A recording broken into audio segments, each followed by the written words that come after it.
시편 141편 1절에서 5절입니다. 여호와여 내가 주를 불렀사오니 속히 내게 오시옵소서. 내가 주께 부르짖을 때에 내 음성에 귀를 기울이소서. 나의 기도가 주의 앞에 분향함과 같이 되며 나의 손 드는 것이 저녁 제사같이 되게 하소서. 여호와여 내 입에 파수꾼을 세우시고 내 입술의 문을 지키소서. 내 마음이 악한 일에 기울여 죄악을 행하는 자들과 함께 악을 행하지 말게 하시며 그들의 진수성찬을 먹지 말게 하소서. 의인이 나를 칠지라도 은혜로 여기며 책망할지라도 머리에 기름같이 여겨서 내 머리가 이를 거절하지 아니할지라. 그들의 재난 중에도 내가 항상 기도하리로다. 아멘. 우리 지금 성막에 대해서 공부하고 있습니다. 자, 성막의 식양을 같이 한번 생각을 다시 한번 해볼까요? 가로가 얼마라고요?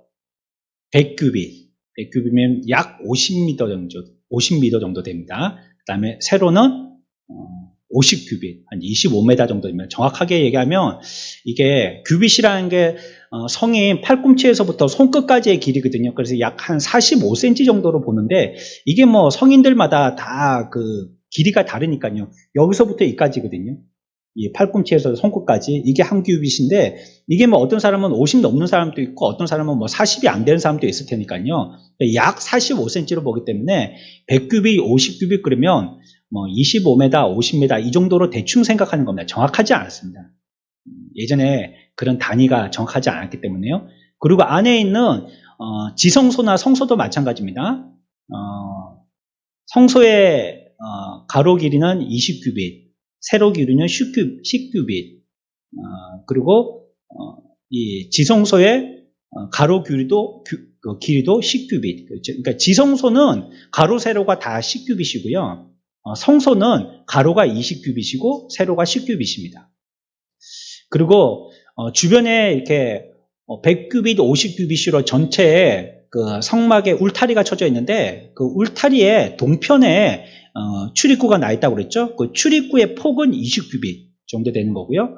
그리고 울타리의 높이가 한 2.5m 이 정도 됩니다. 그리고 지성소 안에 언약궤가 있죠. 언약궤의 크기는 가로가 한 약 120cm 정도 되고요. 여러분들 그 학생들 책상 있죠. 그게 가로가 한 120쯤 되거든요. 이 정도 된다고 보시면 되고 세로는 한 70 정도 됩니다. 그리고 높이도 한 70 정도 되고 그 정도의 그 상자 박스가 한 개 있다. 지성소 안에 가운데에 있다. 여러분들 그렇게 기억하시면 되겠습니다. 우리 전에 봤던 그림 한번 보여주시겠어요? 여기에는 그 식양은 그림만 있지 그 길이에 대한 것은 말하지 않고 있는데 북쪽이나 남쪽 면이 있죠. 이게 100규빗이고요. 서쪽하고 동쪽 면, 이 면이 50규빗입니다. 그리고 저쪽에 성소가 지성소보다 조금 더 길잖아요. 긴 면이 20규빗. 또 지성소의 가로면은 10규빗. 지성소나 성소나 세로면은 동일하게 10규빗 이 정도고 또 양 울타리의 높이는 2.5m 이 정도고 안에 들어가 있는 저 지성소 안에 들어가 있는 언약궤라는 거 있죠. 저 언약궤 크기가 아까 120에 70 정도 이 정도 된다는 것입니다. 그냥 상식으로 알아두시면 되고요. 우리가 이런 거는 한번 기억해 두면 성경을 읽을 때 여러분들 머릿속에 저 그림이 떠올라서 아마 이해하기가 좋을 것 같아요. 처음부터 해볼까요? 출입구에 들어왔을 때 첫 번째는 뭐가 있죠? 번제단이 있고 조금 더 전진하면 성소 앞에는 뭐가 있어요?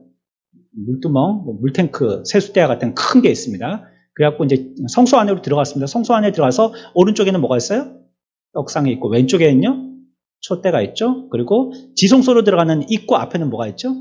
분향단이 있죠. 그리고 안에 들어가면 언약궤가 있고요. 그런 식입니다. 저 그림은 여러분들 머리에 두시면 지금 하고 있는 우리가 이게 설명에도 계속 여러분들이 떠올리시면 되고 앞으로도 그런 부분에서 도움이 받을 수 있을 겁니다. 우리 그래서 지난주에는 분향단 생각했잖아요. 분향단하고 그 다음에 이제 떡상 생각했습니다. 예수님이 태어나신 곳이 지명이 베들레헴. 그 뜻은요?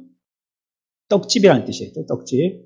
오늘 우리식으로 하면 방앗간 이 정도 될까요? 하여튼 예수님이 그런 곳에서 태어나셨어요. 베들레헴이라는 지명도 의미 있는 곳에서 태어나셨죠. 왜 떡집이셨나 하면 주님이 우리들에게 내가 곧 생명의 떡이니 라고 말씀하셨거든요. 우리가 그 생명의 떡을 먹고 사는 것처럼 예수 그리스도로 말미암아 그것을 먹지 않으면 살 수 없기 때문에 그분의 말씀과 같이 그 지명의 그곳에서 태어나신 것은 매우 유의미하다, 이렇게 우리는 생각할 수가 있겠습니다.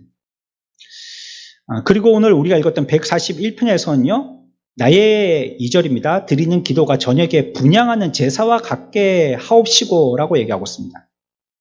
이 말이 뭡니까? 분향단에서 향을 피워가지고요, 올려지는 향기처럼 내 기도가 하나님 앞에 올려지기를 바랍니다, 이런 뜻입니다. 지금 뭘 설명하고 있죠? 지금 지성소 앞에 입구에 들어가기 전에 있는 분향단 설명하고 있는 것입니다. 여기에 연기를 피워서 계속 연기가 올라가는 것을 성경에서는 기도로 이렇게 얘기하고 있어요. 그 연기가 끊이지 않고 계속 피워지듯이 우리들의 기도도 하나님 앞에 계속 올려지기를 바랍니다. 이걸 지금 시편 141편에서 시적으로 얘기하고 있는 것입니다. 그러니까 우리가 이 향이 올라갈 때도요, 성막은 예수 그리스도를 상징하는 거라고 그랬잖아요. 예, 성막 안에 있는 모든 것들은 다 예수 그리스도를 상징하는 겁니다. 모든 것들. 그러니까 향도 예수 그리스도를 상징하는 것입니다. 우리가 주님 앞에 하나님께 기도하러 나갈 때도 예수님으로 말미암지 않고서는 하나님께 나갈 수가 없잖아요. 그러니까 여기에 향을 피워서 하나님 앞에 그 향에 연기를 올리듯이 우리들도 주님 앞에 나와서 예수 그리스도를 말미암아 하나님께 이룰 수 있는 존재들이 되었음을 상징적으로 얘기하고 있는 것이죠. 자, 그리고 이제 휘장의 문을 열고요, 지성소 안으로 들어가게 되어집니다. 지성소는 성막 가운데서도 가장 안쪽에 위치하고 있는 곳입니다. 앞으로 전진할 때마다 뭐가 한 개의 기구식이 있었었는데 그걸 다 지나고 나면 마지막에 당도하게 되어지는 방이 지성소, 가로 세로 10규빗의 그런 방, 10규빗이니까 4.5m, 그렇죠? 한 평 조금 더 되는 그 정도의 크기의 방이다 할 수가 있겠습니다.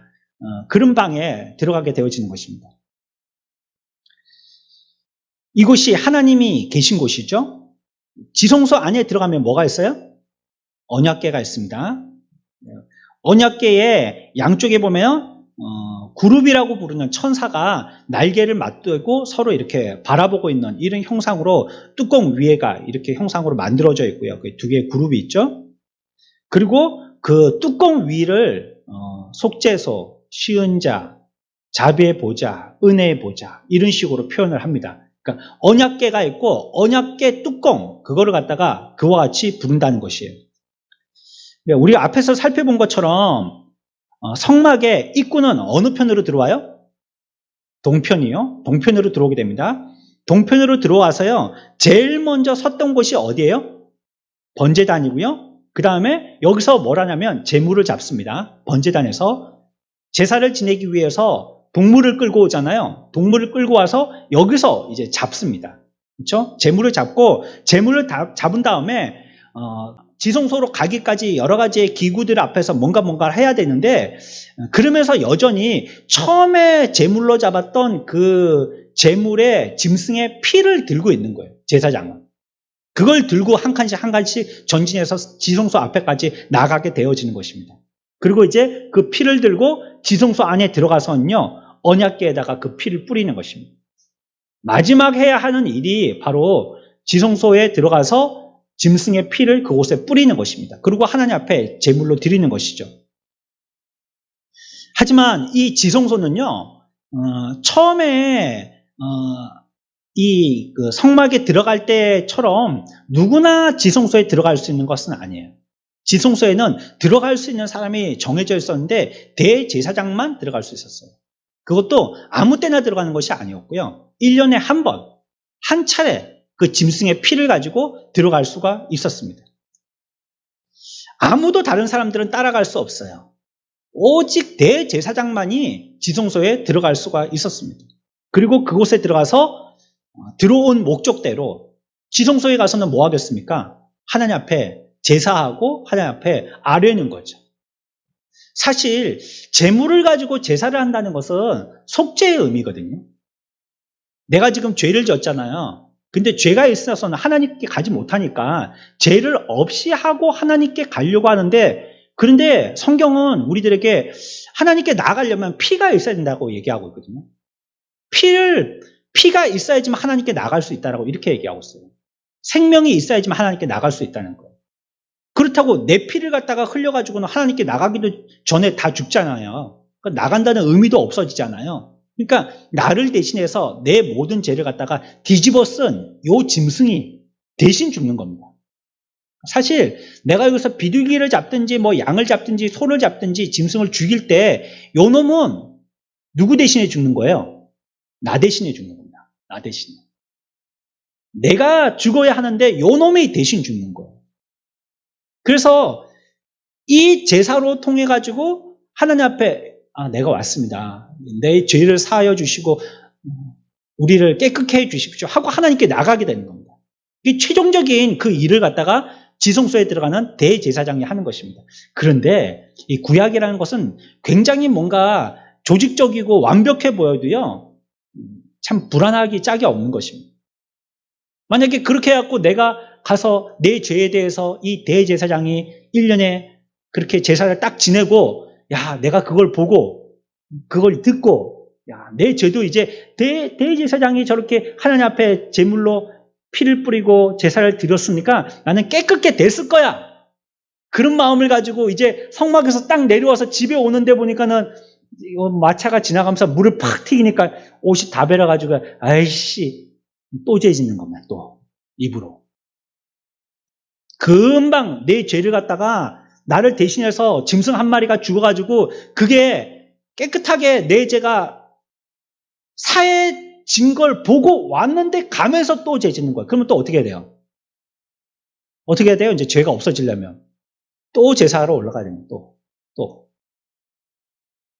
그 또 뭘 잡든지 짐승을 한 마리 데리고 또 올라가야 되는 겁니다. 이렇게. 그러니까 이게 불안한 겁니다. 불안한 거예요. 죄 지을 때마다 가야 되거든요. 얼마나 짐승을 많이 잡아야 되겠어요, 도대체. 나 하나를 위해서 얼마나 많은 짐승이 죽어야 되겠어요. 그거 생각한다면 끔찍하지 않아요? 여러분들이 먹는 일주일에 한 마리 정도 먹는 닭, 통닭 이 정도가 아닌 거예요. 통닭으로 말미암아 내 죄가 사해진다 하면 아마 우리 집에 통닭이 꽉 차야 될 겁니다. 일주일에. 뼈만 해도 막 한 트럭이 될 겁니다. 뼈 발라낸 것만 해도.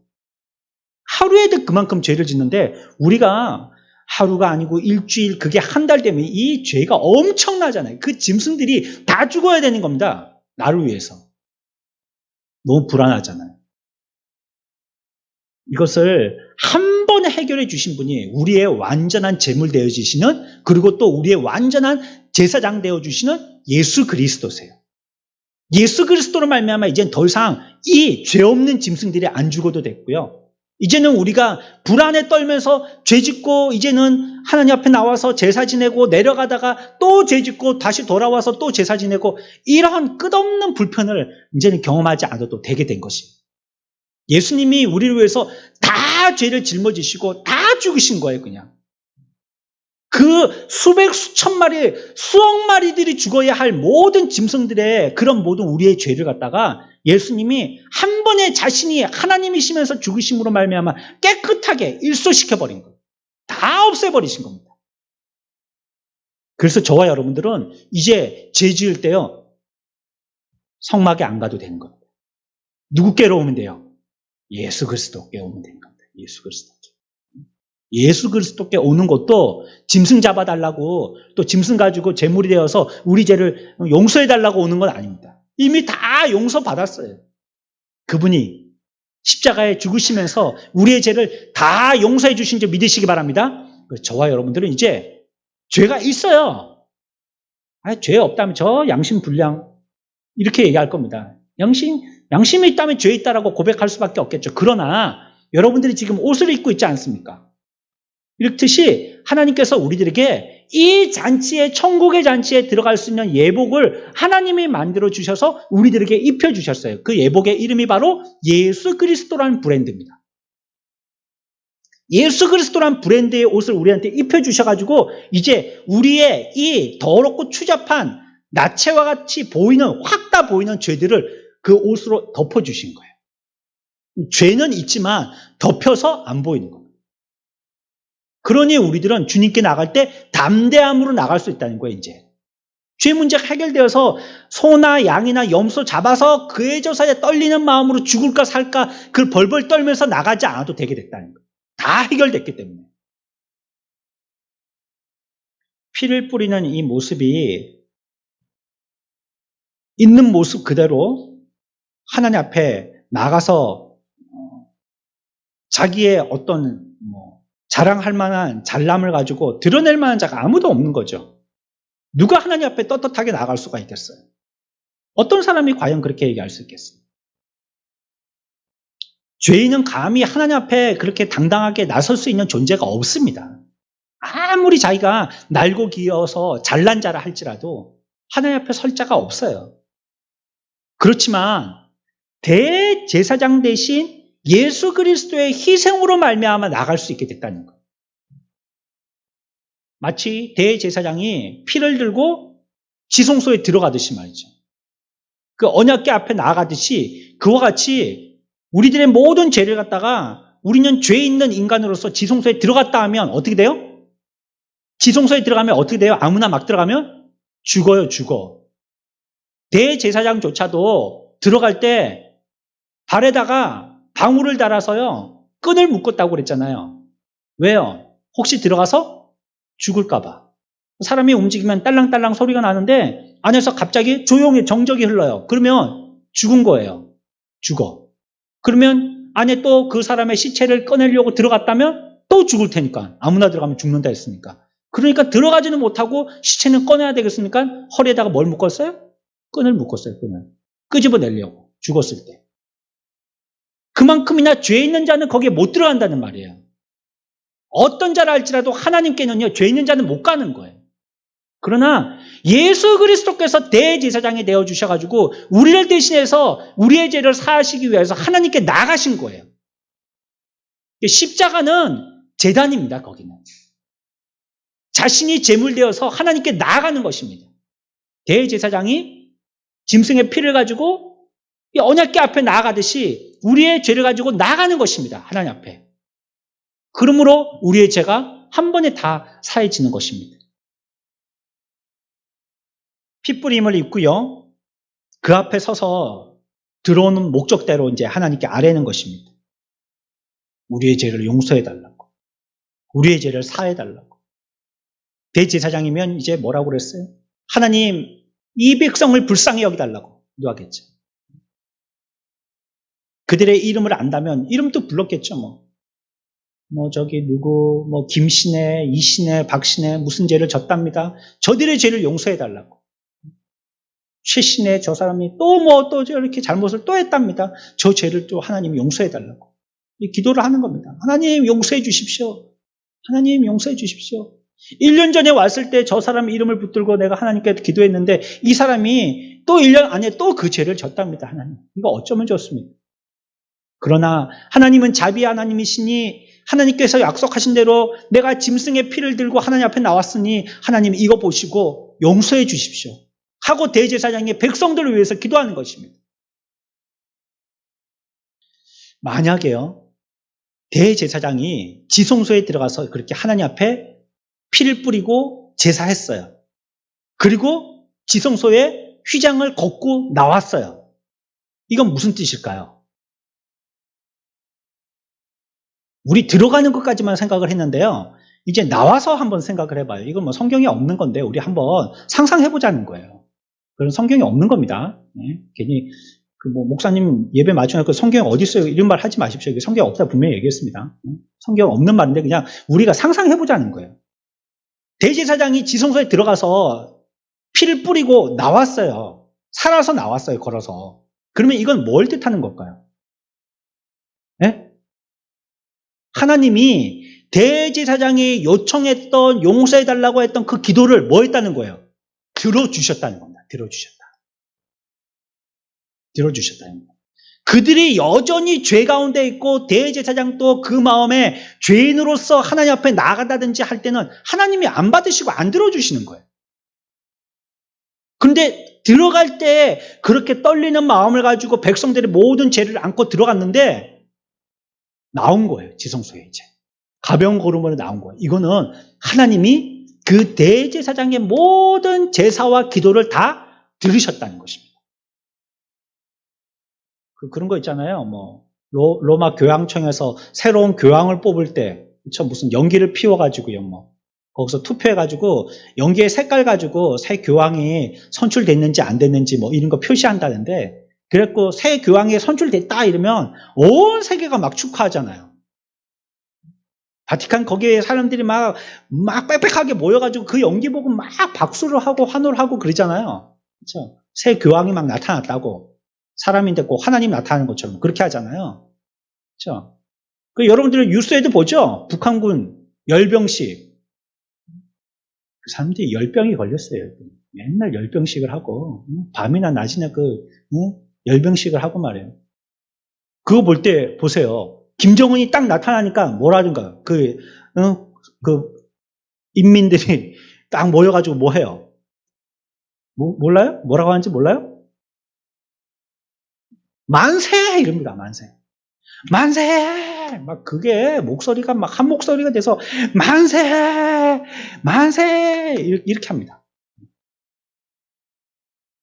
막 환호해갖고 막 기뻐 날뛰는 겁니다. 그래서 어떤 사람은 막 그 앞에서 눈물을 흘리고 어떤 사람은 막 졸도까지 하고 그럽니다. 만세! 만세 하면서 막. 마치 이게 좀 너무 불경스럽게 예를 들어서 죄송합니다. 김정은이하고 비교를 해서 죄송한데 그 그림이 조금 그렇다는 거예요. 느낌이. 대제사장이 하나님께 제사를 드리고 살아서 나온 거예요. 그 백성들이 그 모습을 봤어요. 그러면 어떻겠습니까? 하나님이 대제사장의 기도를 받으셨구나. 그거는 곧 뭐 어떤 뜻입니까? 내 죄가 사해졌다는 뜻이죠.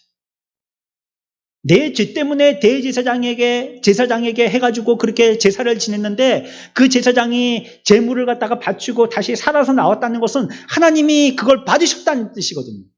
그러면 거기에 집에 안 가고 서 있던 백성들이 그걸 보고 만세 만세 하는 겁니다.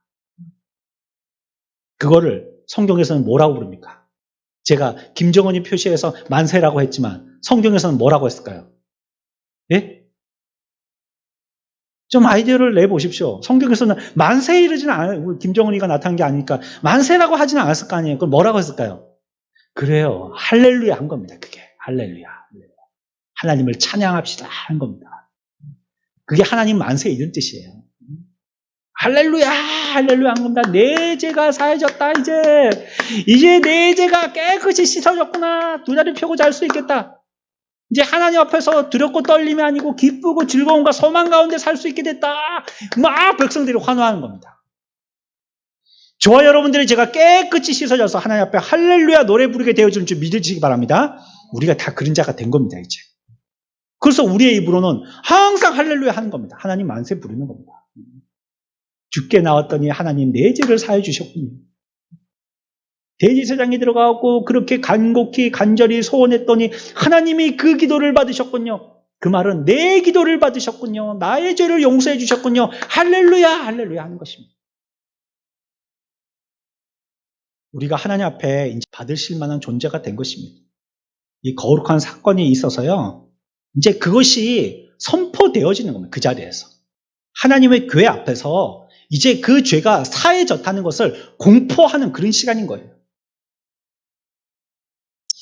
이런 교훈들이 들어있는 것이 여기 이 성막에 관계되어진 내용들입니다.